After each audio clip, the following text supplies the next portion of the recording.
मुनकर और नकीर ने आबिद से 3 सवाल पूछे, फिर भी आबिद एक भी जवाब नहीं दे सका। तब आबिद को पछतावा हुआ और उसने कहा, हे अल्लाह, मैंने इस दुनिया में रहते हुए सभी जवाब याद कर लिए थे। अब आपको बचाने वाला कोई नहीं है। इस दुनिया में रहते हुए आपने जो पाप किए हैं उनका परिणाम आपको भुगतना होगा। मुनकर और नकीर के जाने के बाद सजा का एक भयानक फरिश्ता कब्र में दाखिल हुआ। वह एक बड़े हथौड़े के साथ भयानक रूप में आबिद के सामने प्रकट हुआ।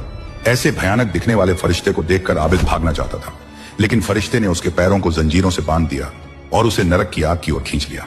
फरिश्ते ने आबिद से बहुत गंभीरता से कहा, आपको बचाने वाला कोई नहीं है।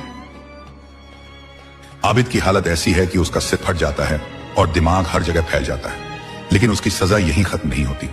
एक समय उसे बहुत भूख लगती है, लेकिन उसे खाने के लिए खून दिया जाता है। आबिद फिर चिल्लाता है और कहता है, प्लीज मुझे कुछ अच्छा खाना दो। फिर भयानक फरिश्ता उसे पिघला हुआ लाभा खाने को देता है। आबिद कुछ और खाने के लिए कहता है।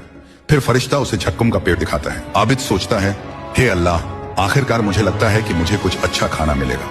झक्कुम का पेड़ देखने में इतना डरावना है कि इस पेड़ के फल शैतान के सिर जैसे हैं। इसकी जड़ें नरक की तह तक गई हैं।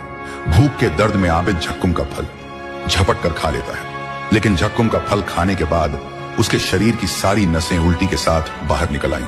फिर आबिद का पेट तेज गर्मी से फट गया। फिर फरिश्ता जोर से हंसा और आबिद से कहा कि उसके पास उसके लिए इससे भी बढ़िया चीज है। चैनल को सब्सक्राइब, वीडियो को लाइक और शेयर करें।